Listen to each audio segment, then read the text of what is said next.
Good morning बच्चों। आज इतिहास की कक्षा में आप सबका स्वागत है। मैं उम्मीद करती हूँ आपकी पढ़ाई सुचारू रूप से चल रही होगी। तो बेटा देखिए, हम लोग इतिहास के अंतर्गत विजयनगर राज्य के बारे में पढ़ रहे थे।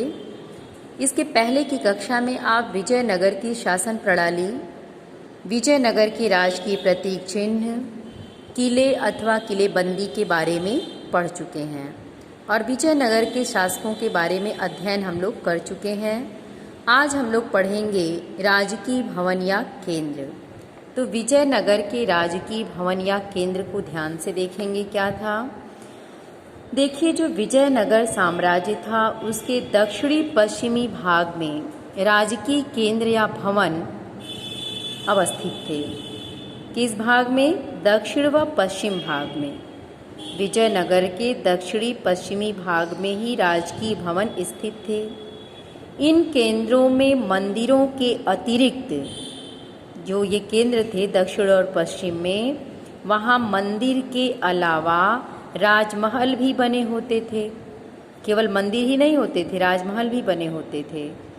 महलों तथा मंदिरों की संरचनाओं में अंतर यह था कि मंदिर पूर्णतः अलंकृत होते थे, जबकि भवन साधारण निर्माण संरचना के उदाहरण थे।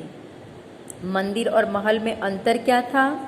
मंदिर महल में अंतर ये था कि मंदिर अलंकृत तरीके से बनाए जाते थे और जो महल होता था इनका निर्माण साधारण तरीके से होता था।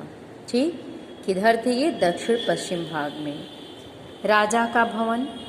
विजयनगर के भवनों के आकार और उनके कार्यों के आधार पर यहाँ की जो विशिष्ट संरचना थी, संरचनाओं का नामकरण किया गया। जैसे उनके आकार होते थे, उनके कार्य होते थे, तो कार्य और आकार को देखकर ही उनका नाम रख दिया जाता था। राजा का भवन नामक संरचना सबसे विशाल थी। जो राजा का भवन था, यानी ये संरचना सबसे विशाल मानी जाती थी, परंतु इसके राजकीय आवास होने के निश्चित साक्ष्य नहीं मिलते कि इसमें राजकीय आवास है कि नहीं है, इसका कोई साक्ष्य नहीं है। सभा मंडप एवं महानवमी डिब्बा इसके दो महत्वपूर्ण तंत्र थे। कौन कौन? सभा मंडप और महानवमी। ये डिब्बा इसके प्रमुख दो तंत्र माने जाते थे। सभा मंडप क्या है ये देखिए, कहाँ? राजमहल के अंदर जो होता था। सभा मंडप एक ऊंचे मंच की तरह होता था। उस राजमहल में सभा मंडप जो था वो ऊंचे मंच की तरह बनाया जाता था, जिसमें पास पास तक निश्चित दूरी पर लकड़ी के स्तंभों के लिए छेद बने होते थे, जिससे इस पर दूसरी मंजिल होने के संकेत मिलते हैं। यहाँ से दूसरी मंजिल के लिए सीढ़ियों के साक्ष्य भी मिले हैं। यानी वो जो सभा मंडप थे वो ऊंचे मंच की तरह बने होते थे और लकड़ी के स्तंभ में इसमें छेद किया जाता था ताकि दूसरी मंजिल को भी बनाया जा सके और उस दूसरी मंजिल पे जाने के लिए सीढ़ियों के भी कुछ संकेत प्राप्त हुए।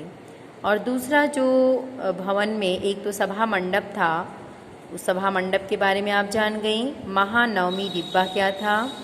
यह इस क्षेत्र की एक विशालकाय संरचना थी।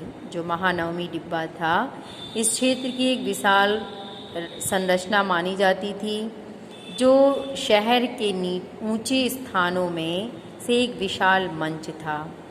इसका क्षेत्रफल लगभग 11,000 फीट तथा ऊंचाई 40 फीट होती थी। इसके आधार पर उभारदार चित्र बनाए गए थे।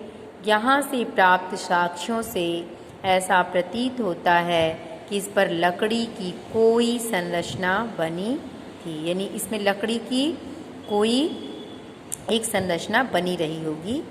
इस संरचना से जुड़े अनुष्ठान संभवतः सितंबर तथा अक्टूबर के शरद महीने में मनाए जाते थे।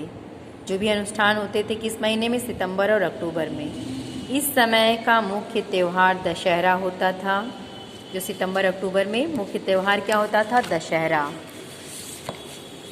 दशहरे के 9वें दिन जो रामनवमी डिब्बा है देखिए, तो दशहरे के 9वें दिन रामनवमी के विशेष अनुष्ठान किए जाते थे, जैसे मूर्ति की पूजा, राज्य के अश्व की पूजा, भैंसों और अन्य जानवरों की बलि दी जाती थी।